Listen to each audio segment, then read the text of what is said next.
Good day, everyone, and welcome to Charles River Associates' second quarter 2025 conference call. Please note that today's call is being recorded. The company's earnings release and prepared CFO remarks are posted on the Investor Relations section of CRA's website at crai.com. With us today are CRA's President and Chief Executive Officer, Paul Maley, and Chief Corporate Development Officer and Interim Chief Financial Officer, Chad Holmes. At this time, I'd like to turn the call over to Mr. Holmes for opening remarks. Chad, please go ahead. Thank you, Rob, and good morning to everyone. Please note that the statements made during this conference call, including guidance on future revenue and non-GAAP EBITDA margin, and any other statements concerning the future business, operating results, or financial condition of CRA, including those statements using the terms expect, outlook, or similar terms, are forward-looking statements as defined in Section 21 of the Exchange Act. Information contained in these forward-looking statements is based on management's current expectations and is inherently uncertain. Actual performance and results may differ materially from those expressed or implied in these statements due to many important factors, including the level of demand for our services as a result of changes in general and industry-specific economic conditions. Additional information regarding these factors is included in today's release and in CRA's periodic reports, including our most recently filed annual report on Form 10-K and quarterly reports on Form 10-Q filed with the SEC. CRA undertakes no obligation to update any forward-looking statements after the date of this call. Additionally, we will refer to some non-GAAP financial measures and certain measures presented on a constant currency basis on this call. Everyone is encouraged to refer to today's release and related CFO remarks for reconciliations of these non-GAAP financial measures to their GAAP comparable measures and descriptions of the calculation of EBITDA and measures presented on a constant currency basis.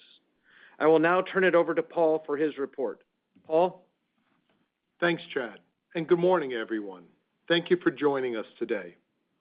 CRA's long-term performance is indicative of the company's overall quality and demonstrates its ability to capitalize on growth opportunities in the market.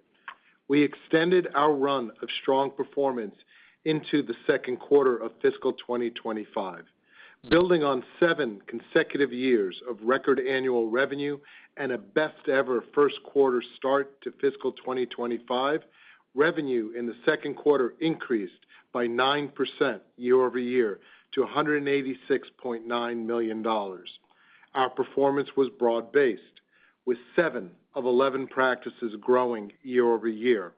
Our antitrust and competition economics, energy, intellectual property, and labor and employment practices each posted double-digit revenue growth. Additionally, our North American and international operations contributed to the quarter's revenue growth, increasing 9.4% and 7.0% respectively. CRA continues to grow revenue and grow it profitably, improving profit margins and profit dollars over the past 5 years. The first half of fiscal 2025 builds on this trend, surpassing the record-setting first half of fiscal 2024 for non-GAAP net income, EPS, and EBITDA by 6%, 8%, and 8% respectively. During the second quarter, we welcomed more than 50 new consultants while improving consultant utilization on a year-over-year basis to 76%. We are especially pleased with the level of consultant productivity, as the second and third quarters are typically periods of meaningful seasonal transitions, highlighted by inflows and outflows within our junior consultant ranks. The increase in utilization was supported by the continued replenishing of our sales pipeline. In the first 6 months of 2025, project lead flow increased by 2% year-over-year. Adjusting for the transition projects relating to the IP team that joined CRA in the second quarter of 2024, project lead flow through the first half of 2025 increased by 5% year-over-year. Revenue in the second quarter from CRA's legal and regulatory services increased by nearly 11%. This growth was supported by activity in the broader legal market as total case filings and total court judgments increased 17% and 6% respectively compared to the second quarter of 2024. Capitalizing on ongoing merger-related activity and continued demand for antitrust services, our antitrust and competition economics practice established a new high for quarterly revenue. The practice continues to support clients on high-profile mergers as worldwide M&A activity reached nearly $2 trillion during the first half of 2025, an increase of 33% compared to year-ago levels and the strongest opening period for deal-making since 2022. During the second quarter, for example, CRA's competition practice provided critical economic analysis and expert testimony across multiple antitrust jurisdictions to support Hewlett-Packard Enterprises and Juniper Networks in securing regulatory approval for their $14 billion merger, including clearing U.S. federal and global antitrust hurdles. Members of our competition practice also provided economic analysis and testimony in a Delaware court that supported a successful $406 million jury verdict for a major pharmaceutical client. Relying in part on the CRA analysis, the court found that the defendant's bundling of drugs had unlawfully foreclosed competition, resulting in punitive damages. In Q2, CRA's intellectual property practice advised on multiple high-stakes litigation and valuation matters covering a broad range of industries and legal forms. For example, CRA's intellectual property and life sciences teams collaborated on a patent infringement case involving a new life-saving transcatheter aortic valve technology where hundreds of millions in damages are at stake. CRA's IP expert quantified the patient life years saved due to this innovation and then valued these saved life years to determine a range of reasonable royalty rates. Concurrently, CRA's life sciences team provided support by interpreting medical studies related to the patented technology's benefit.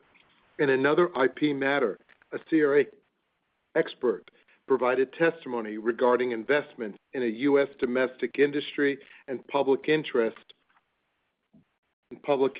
in an international trade investigation involving the manufacture of cochlear implants. The case resolved favorably for CRA's clients immediately prior to trial. CRA's labor and employment practice continues to be a valued partner for clients in early-stage assessments and mediation assistance in both discrimination and wage and hour litigation matters. For example, during the second quarter, a CRA expert opined in a class action lawsuit against a customer service support software company alleging underpayment of female employees in violation of the California Equal Pay Act. The CRA project team analyzed human resources and payroll data and submitted a rebuttal report demonstrating the flaws in the opposing expert's work.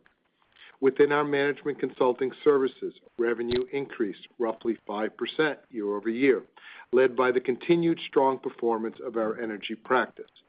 During the quarter, CRA's energy practice continued to experience strong demand across a wide range of service areas. The team is actively supporting utilities, developers, and investors as they navigate a rapidly evolving energy landscape shaped by policy shifts and accelerating load growth. Approximately half of the practice's work remains focused on utilities, where we are helping clients reassess strategy and capital investment plans. Much of this activity is being driven by changes in federal renewable incentives and a surge in data center-related electricity demand, both of which are prompting utilities to pivot and pursue new regulatory filings to realign their long-term plans. As power availability becomes a gating factor for data center development in key markets, the team is increasingly helping clients shape integrated approaches to infrastructure planning, contracting, and energy sourcing.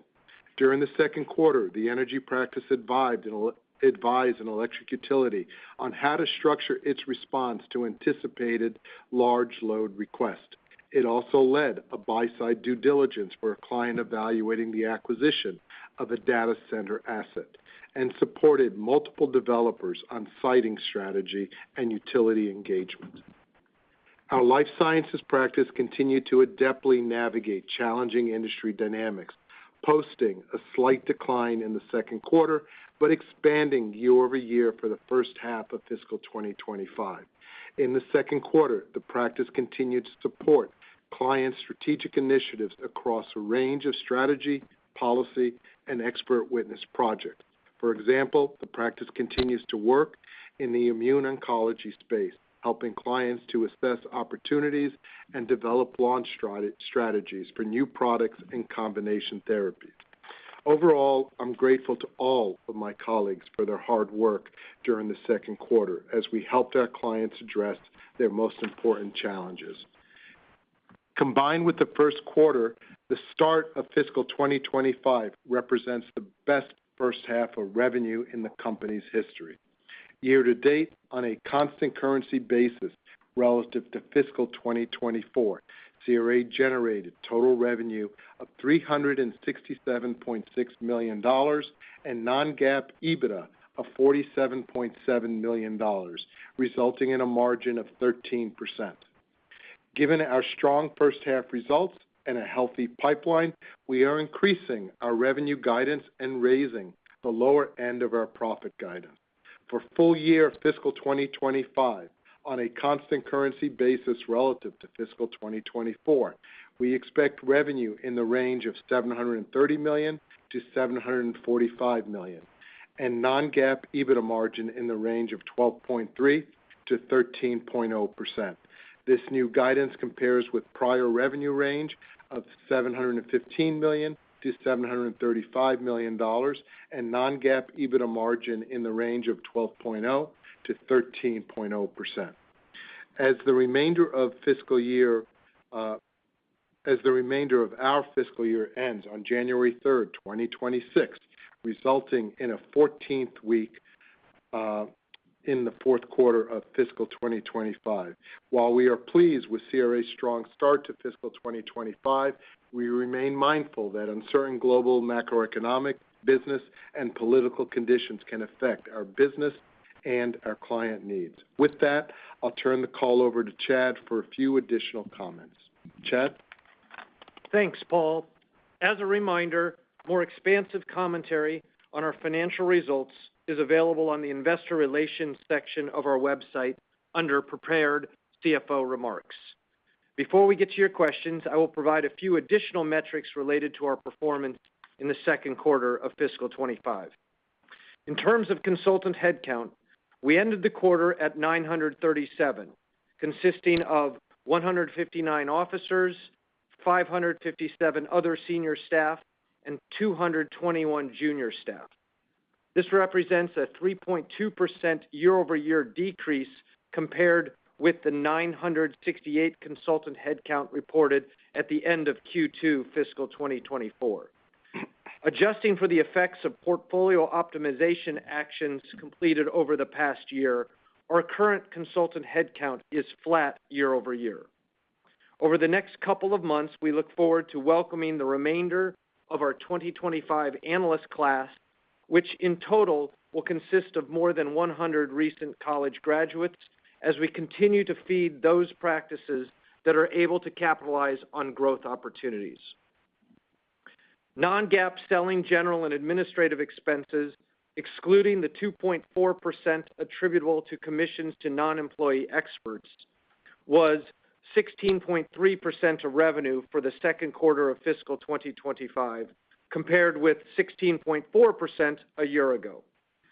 The effective tax rate for the second quarter of fiscal 2025 on a non-GAAP basis was 29.0%, compared with 29.4% on a non-GAAP basis for the second quarter of fiscal 2024.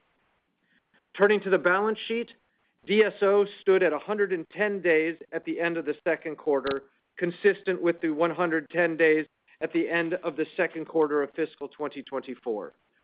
DSO in the second quarter consisted of 73 days of billed and 37 days of unbilled.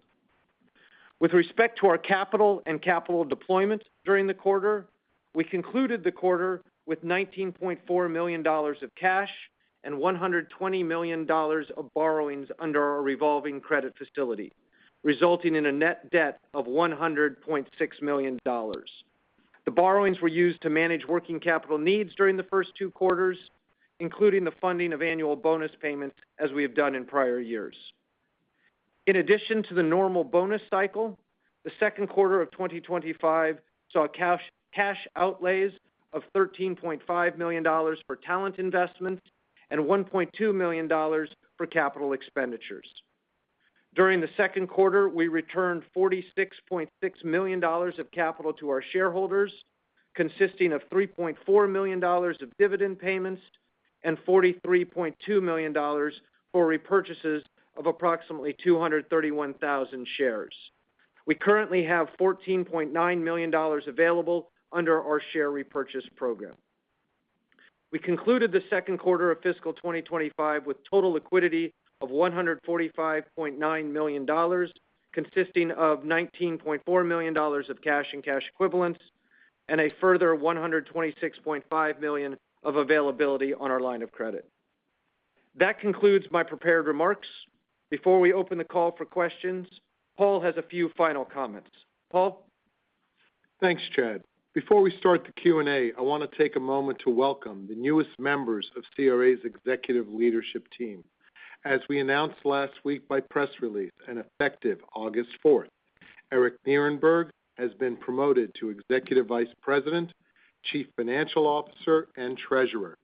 Brian Langan has been promoted to Executive Vice President and Chief Strategy and Business Transformation Officer. Sandy David has been promoted to Principal Accounting Officer, in addition to her current roles as CRA's Chief Accounting Officer and Controller. These leadership transitions reflect the breadth and depth of CRA's management talent and signal our commitment to long-term strategic priorities. I also want to thank Chad for his help and leadership as interim CFO. He will continue to serve as CRA's Executive Vice President and Chief Corporate Development Officer. Chad and I look forward to working with our newly promoted colleagues as we continue executing our strategic plan to maximize CRA's long-term value per share. And with that, we will open the call up for questions. Operator, please go ahead. Thank you.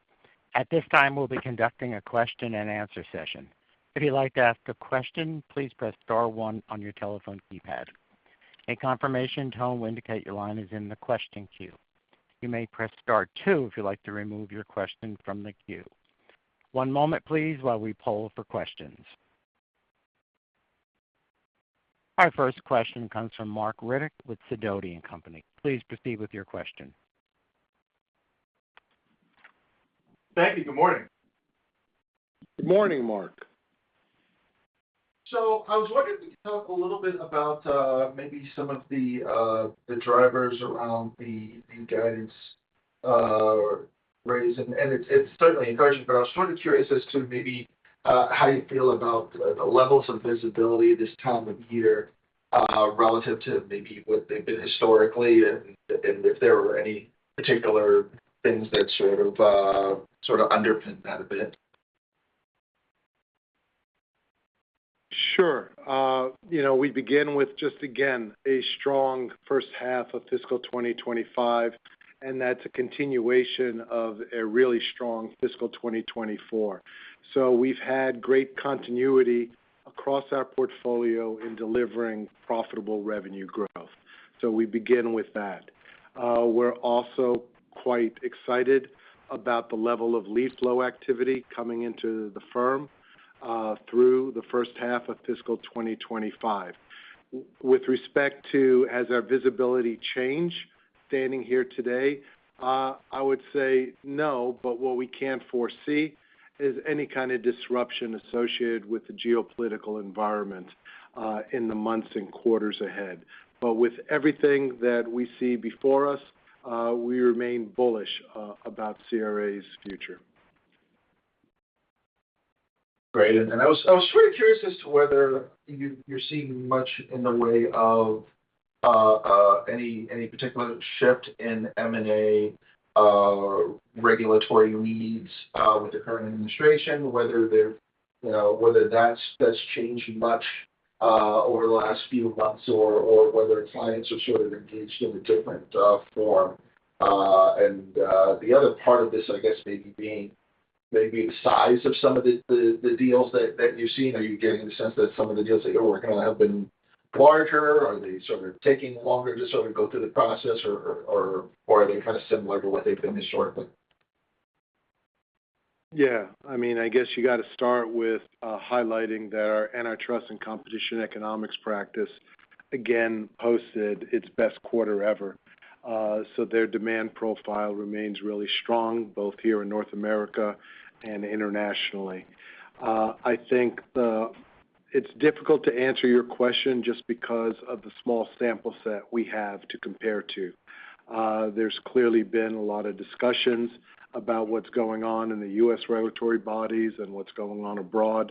But to say we have seen a noticeable shift just in these first 7 months of fiscal 2025, I don't think I can say that. Deal levels in terms of size, no real change in the aggregate size of the deals, of the complexity, but we're getting called on all these large prominent matters. And so we're pretty excited with that. And until we see any kind of sizable shift, we're going to continue business as usual. Okay, great. And then have you seen much, or maybe you can give us an update as to how you're feeling about the pricing environment, or if you've seen much of the change through the year, if you're getting much in the way of additional pushback from clients in any particular areas that you're thinking of? Sure. So I can start with the rate increases that we put in for fiscal 2025 appear to have gone through. We appear to be realizing these improvements in rates on our new projects in fiscal 2025. So we're quite pleased with that. I think clients continue, as they always have, to demand value. So you may increase rates, but commensurate with those increase in rates, you also have to think about how you are providing more efficient services to our clients, and you're doing that in the most cost-effective manner possible. So we've always been asked about efficiency and value delivery, and I think just the continued growth and success of the firm says that we're doing a pretty good job on meeting those expectations. Great. And then last one for me, I'm just sort of curious as to the share purchase activity, if there was any particular timing we should be thinking about that. Like, was that sort of throughout the quarter or late in the quarter, and sort of how that registers to kind of where share count ended at the end of the quarter? Thanks. Sure. You know, we have historically been very bullish on buying back CRA shares. That bullishness hasn't changed in fiscal 2025. We began the year quite optimistic about our outlook across the portfolio of services, and we have a plan in terms of what we expect to deliver on that outlook. And Q1 was a relatively small open window for share repurchases, so the majority of our share repurchase activity took place in Q2, and from really the launch of the open window until roughly about 2 weeks remaining into the quarter. And we put a pretty good dent in those share repurchases. The levels that we bought at and the prices that we purchased, we think still pose great value. and I think the updated guidance says that our outlook continues to align with our expectations. Great. Thank you very much. Thank you, Mark. Our next question comes from Kevin Steinke with Barrington Research. Please proceed with your question. Hey, thanks, and good morning. Good morning, Kevin. I wanted to start out by talking about the energy practice. You spent quite a bit of time in your prepared remarks talking about the demand drivers there. So, I assume you're adding headcount there, but any plans or thoughts of scaling that practice even more, given the demand drivers? Perhaps even through acquisitive or inorganic efforts. Sure. What the energy practice has been doing over the last couple of years has really been remarkable. A lot of credit goes to the leadership group within our energy practice. They're doing it with a lot of grassroots effort, looking to supplement the skill sets they have through senior hires, looking through the promotion of internal candidates. So all of this has been through the hard work of Jim McMahon and the broader leadership group and the practice. With respect to larger inorganic opportunities, we continue to look, but we are not going to take on any kind of larger acquisition unless it fits nicely with the long-term strategic goals of the practice. We're not chasing revenue, and we're not chasing profits there. We want to chase strategic fit. And thus far, we haven't found the perfect match, but we continue to look. I would love to be able to invest even more dollars in the practice, but they're doing a pretty remarkable job with the investments that they've enjoyed to date. Okay. Yeah, makes sense. Great. So just curious about the management appointments you talked about, and specifically the creation of that Chief Strategy and Business Transformation Officer role. What's the need you see there for that position, and maybe what you hope to accomplish through that appointment? Sure. I'm really excited on the press release that we issued last week about these promotions. That press release follows a pretty comprehensive search that CRA conducted, reviewing internal candidates, reviewing external candidates, and the promotion of Eric, Brian, and Sandy, we feel provides the highest value add for our colleagues, our clients, and the shareholders alike. Across all of these promotions, what we're trying to do is we're trying to raise the value of the services that corporate is providing to our consulting colleagues. So with that, I'm asking Eric, I'm asking Brian to shift more of their focus to higher value strategic initiatives that the practices have underway, and having corporate see in what areas we can help either funding or expedite these initiatives. So it's just more the continued evolution of CRA's growth and prosperity, that we're just shifting a lot of the corporate focus to higher value-added strategic initiatives. I've been working with Brian Langan for about 20 years, and to no surprise, many of the services that we're asking Brian to do going forward, he has already been doing for the last several years. And serving as the operations director of the competition practice, a unit that makes up roughly 45% of the entity, is no small feat in of itself.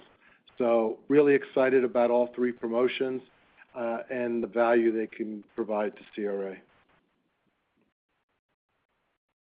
Okay, great. And on the hiring front, the new people you're bringing in from college campuses. You mentioned bringing in over 100 recent college graduates, in the coming months. Would you characterize that as a fairly typical class, or a little larger or smaller? I'm just kind of wondering how that relates to your, obviously overall demand trends of the business and your view and your the need to continue staffing up. Sure. We enjoyed a really successful on-campus recruiting season that began in the fall of 2024, and we are welcoming those individuals now in the summer of 2025. So I think it was pretty typical of what we normally do. We've been receiving a lot of questions about headcount just because in aggregate, headcount seems to be relatively flat. That doesn't mean that we are not hiring and investing for growth. As we do with our portfolio, we always are planting seeds of growth, trying to invest in areas that we see are gaining traction, and then also trying to redeploy investments that are maybe struggling to gain traction. So there's many practices that are growing heads, and there's some that aren't enjoying as much success currently in the market, that we are slower in increasing their headcount. So net, you're seeing a flat, headcount, but as the utilization has picked up, and as you see with really healthy revenue growth, it does not mean that CRA has gone into any kind of profit maximization mode. Our goal is still to maximize long-term value per share, and the practices that are able to benefit from headcount expansion are getting it. A great example are these 4 practices or 5 practices that we highlighted that grew double digit. All of them are expanding on their heads. All right. Yeah. Thanks for the commentary. I will turn it back over. Thank you, Kevin. Our next question comes from Andrew Nicholas with William Blair. Please proceed with your question. Hi, good morning. Appreciate you taking my question. A lot of my questions have been asked and answered, so I'll just maybe leave it to one multi-parter on the antitrust business. I guess first, curious if you're seeing any kind of major divergence in terms of growth or performance between the M&A related and non-M&A related work within antitrust. And then second, if you could provide an update on talent retention and kind of recruiting conditions in that business specifically. Thanks, Paul. Sure. I think what I would start with is many of the merger matters that the antitrust competition economics practice is being retained on, many of the antitrust matters that it's being retained on are very long-lived projects. So the incremental addition of projects in a given year is sometimes not indicative of maybe the larger trend or the performance of the firm. But our matters that existed prior to Q2 continue to generate benefits for the firm and keeping large portions of the practice busy. The practice is also taking in both new merger matters and new antitrust enforcement matters. So to date, we haven't seen any kind of dramatic shift in the mix or, the productivity of that business unit. With respect to headcount additions, subtractions, it's been relatively stable. As we've talked about numerous times, not just because of the recent activity in our marketplace, but if you strive to be a first-rate organization and provide high value-added services, guess what? Your people are always going to be recruited by your competitors in the marketplace. And Q1 and Q2 is no different. So our individuals always have opportunities and alternatives, and it's then our job as a corporation to make sure the environment is exciting and rewarding enough for them to elect to stay here. It's not because we are paying more money. Money is clearly an important component to being competitive in the marketplace, but this is a state of the world that we've grown quite accustomed to it. I still do not like losing any colleagues to a competitor, but it is not something that we've had to deal with on any large-scale basis in the past and during Q1 and Q2.